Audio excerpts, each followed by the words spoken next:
Class வந்து பாத்தீங்கன்னா இந்த டெட் எக்ஸாம் கிளாஸ் தான் பார்த்துட்டு இருக்கோம். அந்த டெட் எக்ஸாம் கிளாஸ்ல 6ஆம் வகுப்பு முதல் பருவம் பார்த்துட்டு இருக்கோம். சரிங்களா? அந்த முதல் பருவத்துல இயல் 1 பார்த்துட்டு இருக்கோம்.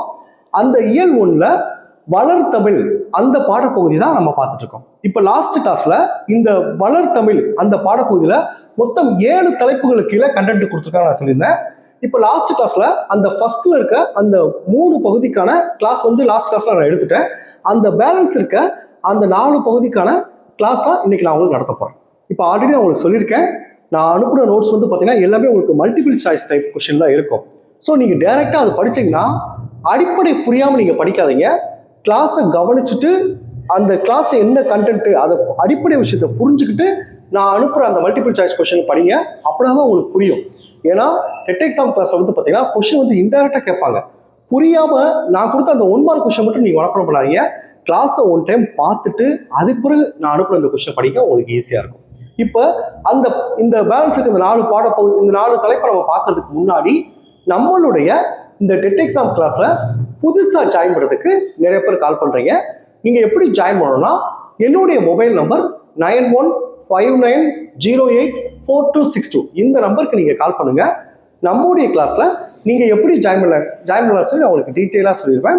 அதே மாதிரி புதுசாக ஜாயின் பண்ணவங்களுக்கு இந்த லாஸ்ட் 2 டேஸ் நினைச்சு பார்த்தீங்களா அந்த பழைய கிளாஸ் அந்த நோட்ஸை உங்களுக்கு நான் சேர்த்து அனுப்பிச்சிருவேன். ஸோ ஜாயின் பண்ண விருப்பப்படுறவங்க என்னுடைய மொபைல் நம்பருக்கு கால் பண்ணி டீட்டெயிலாக கேட்டு நம்முடைய கிளாஸ்ல நீங்க ஜாயின் பண்ணிக்கலாம். சரிங்களா? ஓகே. இப்போ அந்த பேலன்ஸ் இருக்க அந்த 4 தலைப்பு என்னன்னு பார்த்தீங்கன்னா ஃபர்ஸ்ட் ஒன்று பாருங்க, வளமை மொழி. இந்த பாடப்பகுதி நான் சொல்லியிருக்கேன், ஆல்ரெடி சொல்லியிருக்கேன். தமிழ் மொழியோடைய சிறப்புகள் தான் இந்த பாடப்பகுதி மொழின்னு கொடுத்துருக்கான்னு சொல்லுவேன். ஸோ தமிழ் மொழியை வளமை மொழின்னு சொல்லுவாங்க. அடுத்த தலைப்பு வளர்மொழின்னு எதனால சொல்றாங்க, அடுத்து புதுமை மொழின்னு ஏன் சொல்றாங்க அப்படின்னு தான் பார்க்க போறோம். இப்போ லாஸ்டா 7வது தலைப்பு பார்த்தீங்களா, இந்த 6வது தலைப்புல இருக்கிறது தான் அந்த 7வது தலைப்புல வரும். அதை நான் 1 டைம் ரீட் பண்றேன், அது மட்டும் புரிஞ்சிடும். ஓகே. இப்போ ஃபர்ஸ்ட் இந்த தமிழ் மொழியை வளமை மொழி அப்படின்னு சொல்றாங்க. ஃபர்ஸ்ட் வளமை மொழி அப்படின்னா என்னன்னு ஃபர்ஸ்ட் தெரிஞ்சிடும்.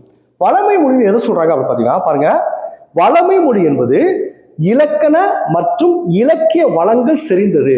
இலக்கணம் மற்றும் பாருங்க இலக்கிய வளங்கள் செறிந்து காலத்திற்கு ஏற்ப புதிய வடிவங்களையும் சொற்களையும் உள்வாங்கி வளரும் தன்மையை கொண்ட மொழியைத்தான் என்ன சொல்லுவாங்கன்னா வளமை மொழி அப்படின்னு சொல்லுவாங்க. அதாவது வளமை மொழி என்பது இலக்கண மற்றும் இலக்கிய வளங்களை செறிந்திருக்கணும், காலத்திற்கேற்ப புதிய வடிவங்களையும் சொற்களையும் உள்வாங்கி வளரும் தன்மை கொண்ட மொழியைத்தான் வளமை மொழின்னு சொல்லுவாங்க. சரி, ரைட்டு. இந்த தமிழ் மொழியை நம்ம வளமை மொழி அப்படின்ற சொல்றதுக்கான காரணம் அப்படின்னு பார்த்தீங்கன்னா 4 காரணம் இருக்கு. 1 இலக்கண வளம், 2 இலக்கிய வளம், 3 சொல் வளம், 4 காலத்திற்கேற்ற வளம். சரிங்களா?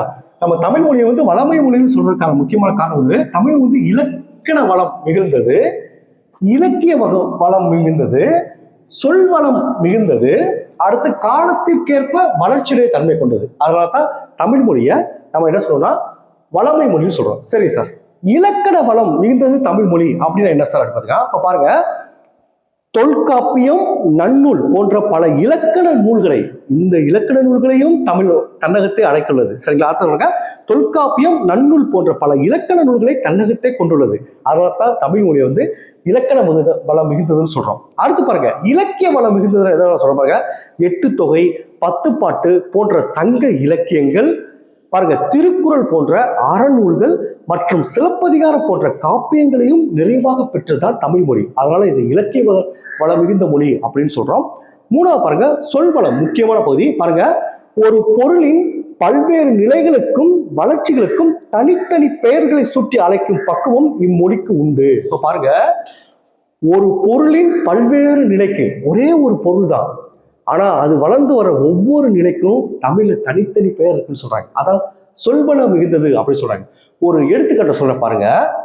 இப்ப பாருங்க, ஒரு தோன்றுவது முதல் உதிர்வது வரை உள்ள பூவோட 7 நிலைகளுக்கும் தனித்தனி பெயர்கள் தமிழ்ல உண்டு. பாருங்க, ஒரே பொருள் தான், ஆனா அது வளர்ந்து வர ஒவ்வொரு ஸ்டேஜுக்கும் ஒரு பொருள் உண்டுன்னு சொல்றாங்க. அதான் பாருங்க, தோன்றுவது முதல் உதிர்வது வரை உள்ள பூவின் 7 நிலைகளுக்கும் தனித்தனி பெயர்கள் உண்டு. அந்த இமேஜையும் அது பாருங்க. ஃபர்ஸ்ட் அரும்பு, இந்த காலகட்டத்தை அரும்புன்னு சொல்லுவாங்க. அடுத்து மொட்டு, மொட்டு அப்படின்னு சொல்லுவாங்க. அடுத்து முகை, அப்பதான் கரெக்டா வளர்ந்துருக்குன்னு சொல்லுவாங்க.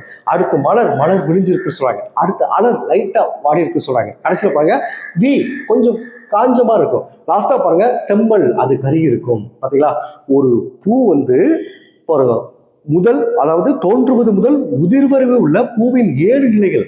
அது 1 அரும்புன்னு சொல்லுவாங்க, 2 மொட்டுன்னு சொல்லுவாங்க, 3 முகைன்னு சொல்லுவாங்க, 4 மலர்ன்னு சொல்லுவாங்க, 5 அலர்ன்னு சொல்லுவாங்க, 6 வீன்னு சொல்லுவாங்க, 7 செம்பல்னு சொல்லுவாங்க. ஒரே ஒரு பொருளுக்கு எத்தனை பேர் வச்சிருப்பாருங்க. அடுத்து இன்னொரு முக்கியமா பாருங்க, ஒரு எழுத்தே ஒரு சொல்லாகி பொருள் தருவதும் உண்டு. ஒரே ஒரு எழுத்து தான், அதுவே சொல்லாக பொருளும் உண்டு. ஆனா அந்த சொல்லே பல பொருளை தரும்.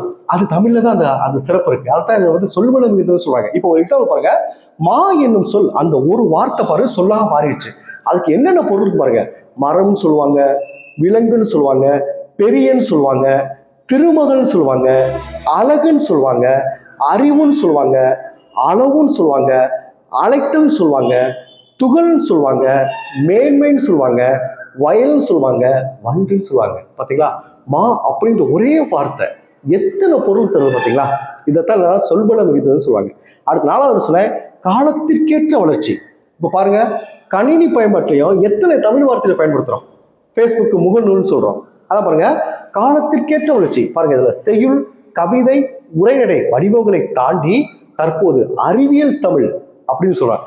கணினி தமிழ் என்று நாளுக்கு நாள் புது துறைகளிலும் தன் எல்லைகளை விரிவெடுத்து வருகிறது. இதைத்தான் என்ன சொல்லுவாங்கன்னா, தமிழ் வந்து வளமை மிக்க மொழி அப்படின்னு சொல்லுவாங்க. இப்ப உங்களுக்கு புரிஞ்சுச்சா வளமை மிக்க மொழினா? அடுத்து பாருங்க, வளர்மொழி. தமிழ் வந்து வளர்மொழின்னு சொல்றாங்க.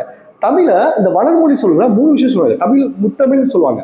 1 இயல் தமிழ், இசைத்தமிழ், நாடகத்தமிழ். ஒவ்வொன்றுக்குள்ள சிறப்பு பாருங்க. இயல் தமிழ் என்னது? இயல் தமிழ்ன்றது எண்ணத்தை வெளிப்படுத்துவது வந்து இயல் தமிழ் சொல்றாங்க. நம்முடைய எண்ணத்தை வெளிப்படுத்துவது இயல் தமிழ் சொல்றாங்க. அடுத்து இசைத்தமிழ் பாருங்க, உள்ளத்தை மகிழ்விக்கும். பாத்தீங்களா, உள்ளத்தை மகிழ்வு இசைத்தமிழ் சொல்றாங்க. அடுத்து 3வது பாருங்க, நாடகத்தமிழ், உணர்வில் கலந்த வாழ்வின் நிறைகளை சுட்டி காட்டுறதுதான் நாடகத்தமிழ் சொல்றாங்க. சரிங்களா, பாத்தீங்களா, இதனாலதான் தமிழை வந்து வளர்மொழி அப்படின்னு சொல்றாங்க. அடுத்து பாருங்க, புதுமை மொழி. புதுமை மொழி அறிவியல் தமிழ்னு சொல்றாங்க, கணினி தமிழ்னு சொல்றாங்க. சரிங்களா, இதுதான் புதுமை மொழி. இதுவும் தமிழுக்கு, தமிழ் மொழி வந்து அதுக்கு உட்பட்டு இருக்குன்னு சொல்றாங்க. அதான் பாருங்க, புதுமை மொழியில பாருங்க, இன்றைய அறிவியல் தொழில்நுட்ப வளர்ச்சிக்கு ஏற்ப தமிழில் புதிய புதிய கலைச்சொற்கள் உருவாகி வருகின்றன. இணையம் சொல்றோம், முகநூல் சொல்றோம், புலனம் சொல்றோம், குரல் தேடல் சொல்றோம், தேடுபொறின்னு சொல்றோம், செயலின்னு சொல்றோம், தொடுதறின்னு சொல்றோம். பாத்தீங்களா, எவ்வளவு அற்புதமா அமைஞ்சிருக்கு பாத்தீங்களா. முதலிய சொற்களை இதற்கு எடுத்துக்காட்டாக கூறலாம். சமூக ஊடகங்களான செய்தித்தாள், வானொலி, தொலைக்காட்சி ஆகியவற்றிலும் பயன்படத்தக்க மொழியாக விளங்குகிறது தமிழ் மொழி.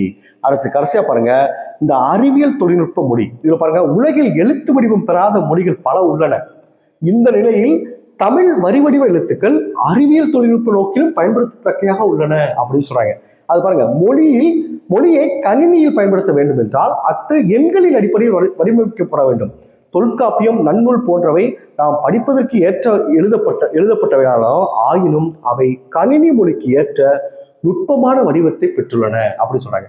பாருங்க, ஒவ்வொரு தமிழ் எழுத்துக்கும் எண் இருக்கு பாருங்க. அந்த கா அப்படின்ற ஒவ்வொன்றுக்கும் எண் இருக்கு பார்த்தீங்களா. இது எல்லாமே நம்ம கிளாஸ் தமிழ் இடத்துக்கு அனுப்பிச்சிருப்பேன். சரிங்களா, இதுதான் இந்த பாடப்பகுதி. இதோட இந்த வளர் தமிழ் பாடப்பகுதி முடிஞ்சிருச்சு. Okay, thank you students. நம்ம நெக்ஸ்ட் கிளாஸ்ல பார்ப்போம்.